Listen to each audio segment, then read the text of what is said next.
Welcome back to my channel student. आज हम बात करेंगे मैथ के नेक्स्ट चैप्टर समांतर श्रेणी पे। इसके पहले का फोर्थ चैप्टर जो है मैं बनाकर डाल चुका हूं अपने यूट्यूब चैनल सुप्रभात सुपर शो पे। तो आप जो है आज देखेंगे समांतर श्रेणी।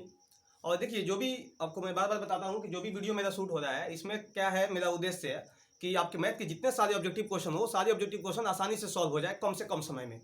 तो ऐसे तो इससे ऑब्जेक्टिव क्वेश्चन सब्जेक्टिव क्वेश्चन भी आपका सॉल्व होगा, लेकिन ऑब्जेक्टिव क्वेश्चन जो है वो निश्चित रूप से सॉल्व हो जाएगा। तो आइए बिना समय गंवाए हम लोग शुरू करते हैं आज का चैप्टर जो है समांतर श्रेणी को।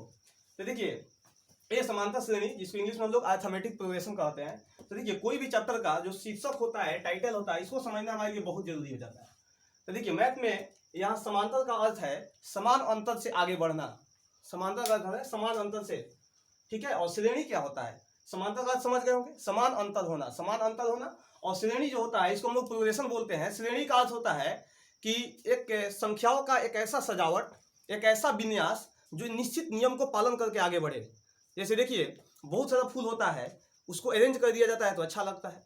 जैसे बिना उसको अरेंज नहीं करते हैं तो अच्छा नहीं लगता है। जैसे बहुत सारा फूल है, तो गुलाब लगा दिए, गेंदा चमेली, फिर गेंदा, फिर चमेली, फिर गुलाब, फिर गेंदा, फिर चमेली, फिर गुलाब। इसको क्या कहेंगे? एक फूल का एक विन्यास हो गया। ठीक इसी तरह से अगर संख्या को सजा दिया जाए एक निश्चित नियम से तो उसको हम श्रेणी बोलते हैं। और श्रेणी कई तरह का होता है, जैसे एपी होता है, arithmetic progression, geometric progression, harmonic progression. लेकिन उस सारी चीज़ों को जानना आपके लिए जरूरी नहीं है। आपको मात्र एक प्रोग्रेशन को समझना है, एक श्रेणी को समझना है, संख्याओं का एक स्टाइल को समझना है कि संख्या कैसे सजा हुआ है, और वह है समांतर श्रेणी। और दोनों को मिलाकर देखा जाए तो संख्याओं का एक ऐसा सजावट, संख्याओं का एक ऐसा सजना जिसमें जो है एक निश्चित अंतर से आगे बढ़े, निश्चित अंतर से आगे बढ़े। जैसे आप यहाँ पे ध्यान देंगे, मैं यहाँ पे एक एपी दिया हुआ हूँ, एपी का प्रदर्शन किया है। जैसे यहाँ पे आपका 3 है, उसके बाद 5, उसके बाद 7, उसके बाद 9, उसके बाद 11। आप खूब ध्यान देंगे इस पर।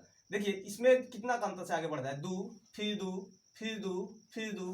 तो हम कह सकते हैं कि यहाँ जो संख्या का एक सजावट है, संख्या का जो विन्यास है, नंबर का जो चेन है, एक निश्चित संख्या से, निश्चित मान से, एक कांस्टेंट वैल्यू से आगे बढ़ रहा है। तो कहेंगे ये एपी में है। यहाँ देखिए एक दूसरा एपी, देखिए यहाँ 15 है, यहाँ 10 है, 5, 0, -5। तो देखिए यहाँ पे 5 के अंतर से घट गया है, फिर 5 घटा है, फिर 5 कम हो गया है, फिर 5 कम हो गया है। तो यहाँ भी समान अंतर से संख्या जो है आगे बढ़ा है। तो ये बढ़ते क्रम में है, ये घटते क्रम में है। तो उससे मतलब नहीं है बढ़ते क्रम में या घटते क्रम में है। जब एक निश्चित राशि से, निश्चित जो है संख्या से, एक कांस्टेंट वैल्यू से जब संख्या आगे बढ़े, संख्या का एक चेन बने, तो उसको हम एपी में कहेंगे। देखिए ये समांतर श्रेणी का एपी लिख रहे हैं बार बार, इसको बोलते हैं अरिथमेटिक प्रोग्रेशन। मतलब समांतर श्रेणी का समझिए एक सिंबल हो गया, एक संकेत हो गया। तो देखिए हमने क्या देखा, हमने देखा कि एपी जो होता है एक निश्चित अंतर से आगे बढ़ता है। डी क्या है, डी इसको भी हम समझाएंगे। तो ये हो गया ए प्लस डी, ए प्लस 2डी, ए प्लस 3डी। ये होता क्या है, थोड़ा इसको समझिए। जैसे देखिए ये जो एपी है, ये अगर कोई पूछ देगा कि प्रथम पद कितना है, तो कहिएगा 3, प्रथम पद 3। प्रथम पद का अर्थ हो गया कि जो एपी दिया हुआ है इसका पहला नंबर पे पहिलका कुर्सी पर कौन बैठा है, पहले कौन आया है, तो पहले 3 आया है, इसको हम लोग प्रथम पद कहेंगे। प्रथम पद का संकेत ए होता है। कहीं ऐसा नहीं समझे, इसमें बताइए तो ए का होता है। ए का मतलब हो गया जो पहिलका कुर्सी पर बैठल है, सबसे पहले जो आयल है, तो सबसे पहले आयल है 15, तो कहेंगे यहाँ ए 15 है। ए का मतलब हुआ प्रथम पद, इसको पद बोलते हैं। ये भी एक पद है, ये भी एक पद है, ये भी एक पद है, ये भी एक पद है, यह भी एक पद है। इसमें 1, 2, 3, 4, 5, इस एपी में 5 गो पद है, हम बोल सकते हैं। तो ये सब 5 गो होता है? तो नहीं, 5 गो नहीं होता है, बहुत सारा होता है, डॉट डॉट किए हुए यहाँ पे। तो प्रथम पद समझ गए होंगे। कोई भी एपी दिया जाएगा, कहेगा प्रथम पद बताओ क्या है, तो देखेंगे सबसे पहले आके कौन बैठल है। जो सबसे पहले आके बैठल होगा वो एपी ए हो गया, आपका एपी का ए हो गया, प्रथम पद हो गया। अब देखिए सार्वंतर, सार्वंतर का अर्थ हुआ, सार्वंतर का संकेत सीडी या डी होता है। सार्वंतर का अर्थ होता है कि कितना के अंतर से वो आगे बढ़ रहा है। जैसे इस एपी में देखिए ये आगे बढ़ रहा है, तो कितना के अंतर से, तो 2 के अंतर से। अब तो यहाँ लिखेंगे 2। अब प्रश्न उठता है कि +2 लिखे कि -2 लिखे। तो आपको ध्यान देना है कि ये एपी जो है ये बढ़ते क्रम है कि घटते क्रम में। तो आप देख रहे हैं ना, 3 गो है, 3 गो के 5, 3 के बाद 5 हो गया, 5 के बाद 7 हो गया, 7 के बाद 9 हो गया। यहाँ जो एपी है ये बढ़ते क्रम में है, इसीलिए यहाँ पे सार्वंतर 2 होगा। इसमें समझिए। और इसमें कोई पूछ लेगा सार्वंतर क्या होगा, तो सार्वंतर का संकेत डी होता है। कितना लोग सी डी भी लिखता है, सी डी लिखिए या डी लिखिए, इसको इंग्लिश में कॉमन डिफरेंस बोलते हैं, तो डी लिखिए। तो ये देखिए खूब ध्यान से, यहाँ जो एपी दिया हुआ है इसमें कितना के अंतर से आगे बढ़ रहा है, तो ये 5 का अंतर है इसमें। देखिए था 15 है 10 है, तो 5 का अंतर है कि नहीं, 5 का अंतर। अब प्रश्न उठता है कि प्लस लिखे कि माइनस लिखे, तो आपको इसमें ध्यान देना होगा कि ये बढ़ रहा है कि घट रहा है। तो देखिए तो 15 था 10 हो गया, 10 के बाद 5 हो गया, तो घट रहा है, तो डी लिखेंगे माइनस। एपी अगर घटते क्रम में होगा तो डी का मान माइनस में लिखेंगे, एपी अगर बढ़ते क्रम में होगा तो उनका प्लस में लिखेंगे। समझ में आ रहा होगा। अब देखिए ये दोनों बहुत इंपॉर्टेंट है, आपको दो चीज अभी तक हमने खूब बोला ध्यान से समझने के लिए, दो चीज खूब ध्यान से समझ लीजिए। एक ए का मतलब प्रथम पद जो सबसे पहले आएगा उनके जाकर धर के लिख देंगे, और सार्वंतर का मतलब हो गया डी, डी का मतलब हो गया सार्वंतर। डी का अर्थ होता है कि कितना के अंतर है इसमें, तो जितना का अंतर होगा अंतर लिख देंगे, बढ़ते क्रम में होगा तो प्लस में, अगर घटते क्रम में है तो उनके आधा का माइनस लिखेंगे। समझ रहे होंगे। अब देखिए एक आता है इसमें एनवा पद। एनवा पद का अर्थ क्या होता है, एनवा पद का संकेत होता है टीएन। एनवा पद का मतलब हुआ, जैसे कोई आपसे पूछ देगा कि एपी में, ये जो एपी दिया हुआ है इसमें चौथा पद का क्या मतलब हुआ। देखिए पद का मतलब कुर्सी समझिए, कहीं पहला नंबर कुर्सी पर बैठा है, दूसरा नंबर कुर्सी पर बैठा हुआ है, ये तीसरा नंबर कुर्सी पर बैठा है, चौथा नंबर कुर्सी पर बैठा है, पांचवा नंबर कुर्सी पर बैठा है, तो ऐसा छठा नंबर नहीं खेला होगा, वो निकाल सकते हैं आप, उसके लिए आपको चिंता नहीं करना है।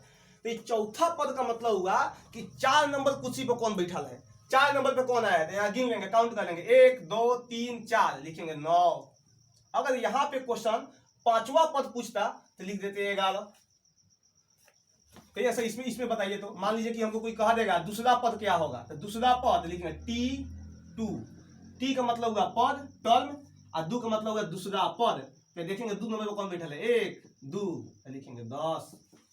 इसमें कोई पूछ देगा आपका चौथा पद क्या होगा, तो देखेंगे 4 नंबर पर कौन बैठा है, 1 2 3 4, और तू बैठा है 0, आ गया 0। अब आगे देखिए आप, अब कहिएगा कि सर यहाँ जो दिया हुआ है 5 गुना दिया हुआ है, अगर क्वेश्चन में पूछ देता कि 11वां पद कितना होगा, तो देखिए बहुत आसान काम है 11वां पद निकालना। तो लिखेंगे T11, Tn का मतलब हुआ एनवा पद, T11 का मतलब हुआ 11वां पद। तो यहाँ पे हमको ए मालूम होना चाहिए। तो ऐसा ए क्या होता है अभी बताया आपको, ए का मतलब हुआ कि पहला नंबर कुर्सी पर कौन बैठा है, तो 3, यहाँ लिखे भी है 3, यहाँ लिखेंगे 3।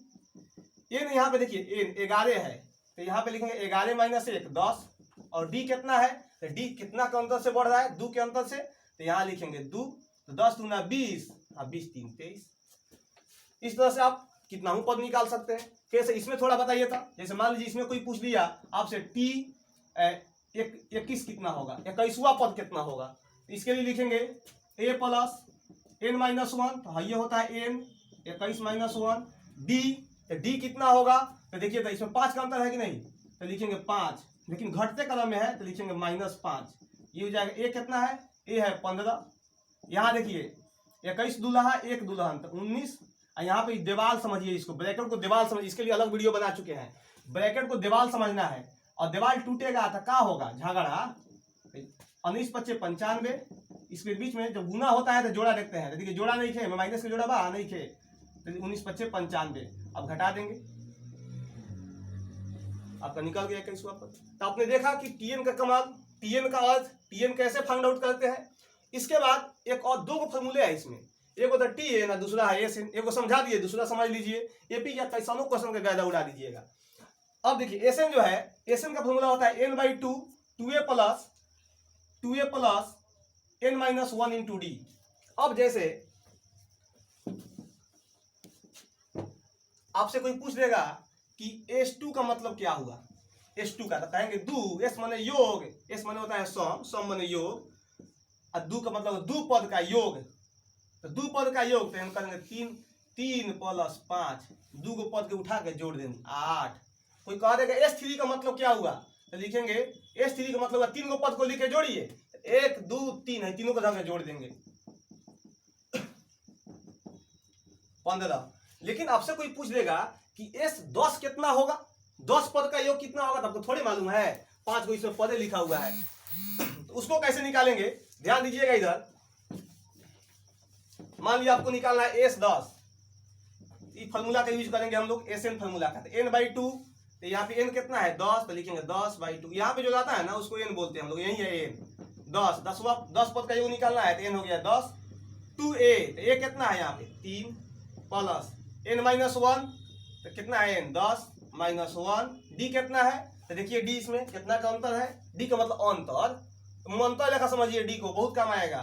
तो 2 का अंतर यहाँ लिखिएगा 2, ये हो गया 5, ये हो गया 9 दूना 18, 10 में से जाएगा 9, ब्रैकेट में यहाँ पे झागड़ा छुपल है, देवाल, इसको देवाल समझना है, ब्रैकेट को देवाल, 9 दूना 18, ये हो गया 5 गुना 18 दूल्हा 6 दूल्हा कितना हो जाएगा 24, 120। तो हम निकाल दिए 10 पद का योग निकाल दिए। तो देखिए बहुत आसान काम है। कैसा एक बार और बताइए, इसमें अगर हमसे कोई पूछ देगा 10 पद का योग तो कैसे निकालेंगे, तो देखिए इसमें निकालना है 10 पद का योग इस एपी में, तो बहुत आसान काम है। लिखेंगे 10/2 n/2, फॉर्मूला होता है n/2, 2a, तो 2 इंटू ए कितना है 15, n-1 ये होता है n, 10 - 1 है d, तो देखिए इसमें d जो है घटते कलम है, मतलब इसमें अंतर जो है घटते कलम में है, एपी घटते कलम में है, तो d का मान माइनस में लिखना पड़ेगा। ये हो जाएगा 5, ये हो जाएगा 30, और यहाँ ध्यान दीजिए 10 में से एक जाएगा 9, 9 × 5 = 45, यहाँ माइनस, यहाँ पर एक माइनस का जोड़ा नहीं इसलिए माइनस, ये हो जाएगा 5 गुना कीजिएगा तो हो जाएगा -15 -75। तो देखिए कितना आसान काम है n पदों का योग निकालना। अब देखिए कुछ जो है एपी में कुछ बात होती है, छोटी छोटी बातें हैं जो समझना पड़ेगा आपको, और इसका यूज कैसे करते हैं हम लोग। जैसे एपी में देखा जाता है कि अगर एपी में लगातार इसको अगर 2 लगातार पदों को अगर हम जोड़ते हैं एक पद छोड़ करके, तो इस दोनों का जोड़ जो होता है, जोड़ का आधा जो होता है बीच वाले के बराबर होता है। जैसे देखिए 9 × 5 = 14, 14 का 9 उसका आधा कीजिएगा तो 7 आ जाएगा। किसी को इसको जोड़िए 11 × 7 = 18, आधा कीजिएगा तो आ जाएगा। उस तरह इसमें देखिए 15 × 5 = 20, आधा कीजिए तो ये आ जाएगा। इसको कीजिए 10 × 0 = 10, आधा कीजिए 5 आ जाएगा। तो हमने क्या देखा, हमने देखा कि यदि XYZ एपी में है, XYZ एपी में है, तो ये दोनों का जोड़ का आधा जो होगा इसके बराबर होगा। जैसे देखिए यहाँ पे 7 × 3 = 10 और ये आइए 5, तो इसको देखिए 9 × 5 = 14, आधा कीजिए 7। इस तरह से जो है हमने एपी में क्या देखा कि अगर XYZ एपी में है तो इस दोनों को जोड़ेंगे, एक्स और जेड को जोड़ेंगे, जोड़ के आधा करेंगे तो हमको क्या मिलेगा, बीच वाला वैल्यू मिल जाएगा। उसके बाद एक और चीज आपने ध्यान दिया होगा कि इसमें जो है कोई कहेगा ए क्या है, प्रथम पद क्या है, तो प्रथम पद जो पहले आया, टी ए का मतलब हुआ पहला पद, पहला पद भी यही हुआ। ए से का मतलब हुआ एक पद का जोड़, तो कोई कहेगा इसको जोड़िए, खाली 3 को जोड़िए, तो 3 का जोड़ खाली 3 ना होगा। तो इसमें क्या देखे हम, ए और टी एक, ए से तीनों का मतलब एक होता है। लेकिन ध्यान दीजिए यहाँ पे कोई कहेगा T2 कितना होगा, तो T2 का अर्थ हुआ दूसरा नंबर पर कौन बैठा है, दूसरा पद कौन है, तो दूसरा पद 5 है। लेकिन कोई कहेगा S2 कितना होगा, इसका मतलब हो गया 2 पदों का योग, S का मतलब होता है योग, योग का मतलब 2 पद का योग है, दोनों को जोड़ना पड़ेगा, 3 + 5 यानी 8। बस इतना ही थ्योरी है, इतना ही ऑब्जेक्टिव बनाने के लिए काफी है इतना थ्योरी। अब हम कुछ क्वेश्चंस देखेंगे कि क्वेश्चंस कैसे बनेगा हमारा। आइए कुछ क्वेश्चंस देखते हैं और समझते हैं कि कैसे जो है हम क्वेश्चन को सॉल्व करेंगे। अभी तक जितनी आवश्यक थ्योरी थी उसको मैंने बता चुका हूं। अब आइए कुछ प्रश्न देखते हैं हम लोग। हाँ तो आइए स्टूडेंट्स कुछ क्वेश्चंस देखते हैं और क्वेश्चंस को समझते हैं कि क्वेश्चन कैसे पूछेगा, कैसे उसे हम लोग सॉल्व करेंगे। तो ये कह रहा है कि एपी के क्रमागत पद का अंतर मतलब लगातार पद का अंतर को क्या कहते हैं। तो आपको बताया है कि पद का जो अंतर होता है उसको हम लोग डी कहते हैं, सार्व अंतर कहते हैं। इसका आंसर हो जाएगा सार्व अंतर। सार्व अंतर कहिए या डी कहिए। चलिए दूसरा क्वेश्चन देखिए। दूसरा क्वेश्चन कह रहा है एपी का पहला पद 2 है और सार्व अंतर 3 है। एपी का पहला पद 2 है और सार्व अंतर 3 है, तो आठवां पद क्या होगा। तो देखिए आठवां पद, तो इसका संकेत हो गया T8 और कहा था 10वां पद, तो संकेत हो जाएगा T10। तो लिखेंगे T8 बराबर, फॉर्मूला लिखे थे Tn बराबर a + n - 1 × d। तो यहाँ पे a कितना है, a कह रहा है पहला पद 2 है, तो लिखेंगे 2 + n - 1 तो 8 - 1, d कितना है 3, तो लिखेंगे 3, तो 2 + 8 में से जाए कितना 7 3 का 21, 21 तो 23। तो ऑप्शन में आपका 23 रहेगा, 23 मानेंगे आप। तो देखिए बिल्कुल आसान है, ए दिया हुआ है, डी दिया हुआ है, फॉर्मूला में आप पुट करेंगे आंसर आ जाएगा। अब देखिए तीसरा क्वेश्चन समझिए।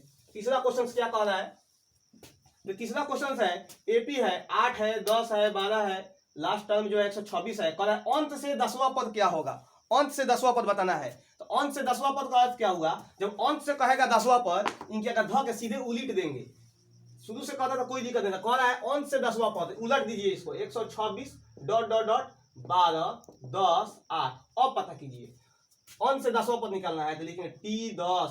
तो Tn का फॉर्मूला क्या होता है? 12 निकालने का फॉर्मूला अभी बताया आपको बोर्ड पे।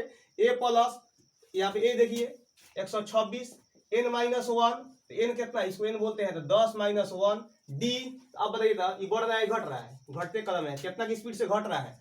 2 की स्पीड से घट रहा है तो लिखेंगे -2।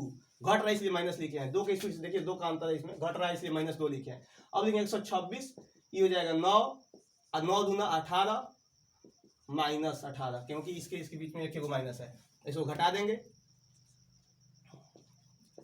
ये आपका हो गया 108। इस ऑप्शन में दिया रहेगा 108। तो आपने देखा कैसे जो है ऑन से कहेगा तो सीधे एपी को उलट दीजिएगा, उसके बाद यूज कीजिएगा फॉर्मूला, आंसर आ जाएगा 100%।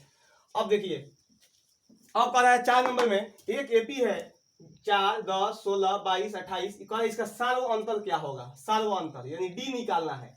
बार बार समझा रहे हैं। सार्व अंतर का मतलब डी का मतलब हुआ कितना के अंतर से ये आगे बढ़ रहा है। तो देखिए तो खूब ध्यान से, कितना के अंतर से आगे बढ़ रहा है तो 6 के अंतर से आगे बढ़ रहा है तो लिखेंगे डी बराबर 6। ऐसा माइनस में लिखी ना ये बढ़ रहा है, देखिए बढ़ते क्रम में है। अगर ये घटते क्रम में रहता तब इनका लिखते माइनस में। अब आगे देखिए 5वां नंबर क्वेश्चन कह रहा है एन प्राकृत संख्या का योग क्या होगा? एन प्राकृत संख्या का योग निकालना है। देखिए कितना आसान काम है करना। एन प्राकृतिक संख्या पहले क्या होता है? प्राकृतिक संख्या और गिनती की संख्या कहते हैं। बचपन में पढ़े हैं गिनती, 1 से शुरू होता है डॉट डॉट डॉट एन। हमको इसका योग निकालना है, लिखेंगे फॉर्मूला एस एन। फॉर्मूला क्या होता है? n/2 2a कितना होता है? जब पहले का नंबर खुद से बैठा है n-1 इंटू डी। देखिए तो कितना का अंतर से आगे बढ़ रहा है? 1 के अंतर से, तो यहाँ लिखेंगे 1। ये हो गया n/2, ये हो गया 2 प्लस n-1, ये हो गया n/2 into 1 n plus 1 n। दुल्हन घट गया 1 हो गया। दुल्हन वाला बहुत सुंदर वीडियो बना दिया है। मैथमेटिकल ऑपरेशन अगर नहीं आएगा आपको, मैथ समझ में नहीं आएगा, मैथमेटिकल ऑपरेशन के लिए कैसे जोड़ घटा गुना भागा करते हैं, बहुत कम समय का वीडियो, उसको एक बार आप देख लेंगे। अब देखिए अगला क्वेश्चन। अगला क्वेश्चन है 2 अंकों वाली कितनी संख्या जो है 7 से विभाज्य है? तो 2 अंक वाला, 2 अंक का संख्या कितना शुरू होता है? 10 से शुरू होता है, कहां तक जाता है? 99 तक। अब एक बीच में कई गो संख्या है जिसमें 7 से भागा लगेगा, हमको मालूम करना है। तो देखिए कितना आसान काम है। तो 7 का टेबल आप पढ़िएगा तो 14 आता है 2 अंक का, उसके बाद आगे बढ़ता है 7 × 21, 7 × 28 डॉट डॉट डॉट। अब देखिए 99 है तो इसमें 7 से भागा कीजिए, 2 9 7 × 28 1। देखिए इसमें शेष 1 आ रहा है। इसका अर्थ यह होगा अगर 1 और ही कम रहता ना तो 7 से भागा लग जाता, तो 1 कम कर देंगे। देखिए आ गया 98। अब ये कै गो है हमको मालूम करना है। तो देखिए इसमें a कितना है? 14, डी कितना है? 7, 7 की स्पीड से आगे बढ़ रहा है। इसको मान लीजिए एनवा टर्म, ये नंबर पर बैठा हुआ है। तो a प्लस, ए कितना है? देखिए 14 plus n-1 into d 7 equal to 98। 14 इधर प्लस में इधर आएगा तो घटेगा, तो लिखेंगे n-1 98 - 14, 7 गुना में इधर आएगा तो भागा में हो जाएगा, तो लिखेंगे n बराबर, घटाएंगे -1 इधर आएगा तो हो जाएगा +1, तो 7 12 1 13। इस ऑप्शन में 13 दिया हुआ रहेगा, 13 आपका आंसर हो जाएगा। चलिए अगला क्वेश्चन से देखते हैं। अगला क्वेश्चन है 7 नंबर में 8 के प्रथम 15 गुणज का योग क्या होगा? तो देखिए गुणज का मतलब मल्टीपल यानी पहाड़ा समझिए। 15 का 15 तक, 8 का पहाड़ा पढ़ना है 15 तक। तो लिखेंगे 8 16 24, कै गो है? 15 गो है। कह रहा है 15 गुणज यानी n का वैल्यू 15 है। तो इसमें एक कितना हो गया? 8। इसमें देखिए तो अंतर कितना है? 8। हमको निकालना क्या है? योग। योग निकालने के लिए एसएन फॉर्मूला का यूज करेंगे। एस का मतलब होता है योग। कै गो है? कै गो है? देखिए तो 15 गो है, तो लिखेंगे एस 15 हमको निकालना है। एसएन का फॉर्मूला क्या होता है? n/2 2a plus n-1 into D. यहाँ पे हम फटाफट यूज करेंगे, वैल्यू रखेंगे, आंसर आपका आ जाएगा 15/2 2 इंटू ए कितना है? देखिए तो 8, तो लिखेंगे 8। यहाँ लिखेंगे 15 - 1 गुना डी कितना है? 8, यहाँ लिखेंगे 8। ये हो जाएगा 15/2, 8 × 16, घटाइए 14, 14 कितना हो गया आपका? देखिए 112। अब इसको मल्टीप्लाई कीजिए 15/2 गुना, इसमें गुना कर दीजिए, आपका आंसर आ जाएगा। तो देखिए कितना आसान है। अगर हमको योग निकालना होगा तो एसएन फॉर्मूला यूज कर दीजिएगा, खाली वैल्यू रख देना। आपको इसमें क्रिटिकल पॉइंट क्या है, खाली यही पहचानना है कि ये है, इसका अंतर जो होगा वो डी होगा, और 15 को कह रहा है तो n = 15। अब अगला क्वेश्चन समझिए 8 नंबर में कह रहा है कि एक एपी है, इसमें दिया हुआ है 21 18 15 डॉट डॉट कौन सा पद -81 है। तो हमको मालूम है इसमें कौन -81 कितना नंबर पे आकर बैठल है, इसमें थोड़े मालूम है। तो मान लेते हैं कि n नंबर पे आकर बैठल है, nवा पद जो है वही -81 है। तो tn का फॉर्मूला क्या सिखाया है आपको, a प्लस a कितना है देखिए 21 प्लस n-1 इंटू डी। तो देखिए तो बढ़ रहा है घट रहा है, घट रहा है, कितना की स्पीड से घट रहा है देखिए। तो 3 के अंतर है, 3 के अंतर है। तो लिखेंगे -3 -81, लिखेंगे n-1 इंटू -3 इक्वल -81। ये प्लस में है, देखिए सिखाए थे कि side change sign change, side change हो रहा है, देखिए उधर जा रहा है, वो पाजर जा रहा है, साइड वे का बदल जाएगा। n-1 कीजिएगा तो हो जाएगा 2, और ये -3 यहाँ पे मल्टी, यहाँ पे देखिए मल्टी, यहाँ गुना छुपा हुआ है, इधर जाएगा तो भागा में हो जाएगा। 3 3 3 चौका 12, n इक्वल टू 34 -1 इधर जाएगा तो +1, ये हो जाएगा 35, यानी n का मान हो गया 35। अब अगला क्वेश्चन देखिए 9 नंबर क्वेश्चन। 9 नंबर क्वेश्चन कर रहा है किसी एपी का तीसरा पद 5 है और सातवां पद 9 है, तो एपी क्या होगा, एपी का रूप कैसा होगा। तो तीसरा पद 5 है तो लिखेंगे t3 बराबर 5, सातवां पद 9 है तो लिखेंगे t7 बराबर 9। तो देखिए तो t7 का मतलब क्या होगा, a प्लस n-1, तो है ना n, 7 में से गया 6, d बराबर 9। इसको देखिए, इसका मतलब क्या होगा, a प्लस n-1, तो है ना होता है n, 3 में से गया 2, d इक्वल टू 5। अब घटाइए इसको, ये जो माइनस माइनस माइनस ये कट जाएगा, ये बचेगा 4d इक्वल टू 4, d बराबर 4/4, ये कितना हो जाएगा 1। तो d का मान निकल गया। अब d का मान रखेंगे इसमें रखिए समीकरण 1 में, समीकरण 2 में a का मान निकल जाएगा। तो जैसे दिया हुआ है आपका, इस 2 में रखिए a प्लस 2d बराबर 5, a प्लस 2 इंटू डी का मान कितना है 1, तो यहाँ रखेंगे 1 5, a बराबर 5, 2 एकम 2, उधर जाएगा तो हो जाएगा -2 3। ए का मान निकल गया और डी का मान निकल ही गया। अब एपी लिखना बहुत आसान है। ए का मतलब होगा पहला पद, यानी पहला नंबर कुर्सी पर 3 आके बैठल होगा, एक के अंतर से आगे बढ़ रहा है, मतलब इसको एक आगे बढ़ा बढ़ा के लिख देंगे 4 5 6 7 डॉट डॉट डॉट। ऑप्शन में ऐसा दिया होगा, जो ऑप्शन में होगा उस ऑप्शन को टिक कर देंगे आप। चलिए लास्ट क्वेश्चन है, इसको थोड़ा ध्यान दीजिए, समझिए। इस क्वेश्चन में क्या कह रहा है आपका, कह रहा है कि इसमें चारों ऑप्शन, इसमें ऑप्शन भी आपको दे दिए हैं, कह रहा है कि चारों ऑप्शन में से कौन सा ऐसा ऑप्शन है जो एपी के फॉर्म में है। एपी समझाए हैं कि एपी कहते हैं जब समान अंतर से आगे बढ़ रहा हो, कहीं पे अंतर टूटा एपी नष्ट, एपी नहीं कहेंगे, एपी में नहीं है। यहाँ देखिए भाई इसमें 4 का अंतर है, यहाँ देखिए कितना का अंतर है, 2, यहीं पे अंतर घबरा गया, यहाँ पे 4 का अंतर, यहाँ पे 2 का अंतर, कहेंगे तू एपी में नहीं खा। इसको देखिए यहाँ पे कितना का अंतर है, यहाँ पे अंतर है 4 का, यहाँ देखिए कितना का अंतर है, यहाँ भी 4 का अंतर है। मान लीजिए 6 रुपया कट जाता है, तो बाद आपका 2 रुपया कट जाएगा, 4 रुपया घटा ना। और यहाँ पे देखिए कितना है, यहाँ पे केवल 6 का अंतर हो गया है। कहीं से संख्या रेखा पर लिख करके इसे संख्या समझ लीजिएगा। यहाँ पे 1 2 3 4 देखिए, तो 6 का, यहाँ 2 से -2 से के बाद कितना हो गया, 4 पे गया है। तो देखिए 6 कदम पीछे गया है कि नहीं। इसको देखिए, इस 4 कदम पीछे गया, फिर 4 कदम गया, 6 कदम पीछे गया, ये भी एपी में नहीं है। इसको समझिए, यहाँ √2 है, 8 का मतलब हुआ 2 गुना 2 गुना 2, तो इसमें से निकल जाएगा 2 √2। 18 का मतलब हुआ 3 गुना 3 गुना 2, 3 निकल जाएगा √2। 32 का अर्थ हुआ 4 गुना 4 गुना 2, 4 निकल गया, 2 उसमें रह गया। तो देखिए, तो इसमें √2 है, 2 √2 है, 3 √2 है, 4 √2 है, मतलब √2 के स्पीड से आगे बढ़ रहा है। इसमें भी √2 का अंतर, इसमें भी √2 का अंतर, इसमें भी √2 का अंतर, ये एपी में है। देखिए ये एपी में नहीं है, यहाँ पे 0 का अंतर, 0 का अंतर, उसके बाद यहाँ पे घट गया के अंतर, -1 हो गया, फिर यहाँ पे 0 हुआ है, फिर यहाँ पे 0 हुआ है, यहाँ भी अंतर सही नहीं है, ये भी एपी में नहीं है। तो देखिए आज का वीडियो हमारा समाप्त हुआ, और वीडियो में कम समय थोड़ा देना पड़ता है, इसलिए थोड़ा जल्दी बताते हैं क्वेश्चंस को। किसी तरह कोई परेशानी हो तो कमेंट करके आप जरूर बताएं। कहते हैं ना स्टूडेंट कि असफलता एक चुनौती है, स्वीकार करो। असफलता एक चुनौती है, स्वीकार करो। क्या कमी रह गई देखो और सुधार करो। जब तक ना तू सफल हो, नींद चैन को त्यागो तुम, संघर्षों का मैदान छोड़ मत भागो तुम, कुछ किए बिना जय जयकार नहीं होता, मेहनत करने वाला का कभी हार नहीं होता। इसलिए आप मेहनत कीजिए, पूरा एनर्जी लगाइए, और मैं पूरा विश्वास के साथ कहता हूं कि अभी जो समय बचा हुआ है आपके लिए बेहद इंपॉर्टेंट है। आप पूरा एनर्जी के साथ अपना स्टडी जारी रखिए, आपका रिजल्ट बेहतर होगा। बेस्ट ऑफ लक, जय हिंद।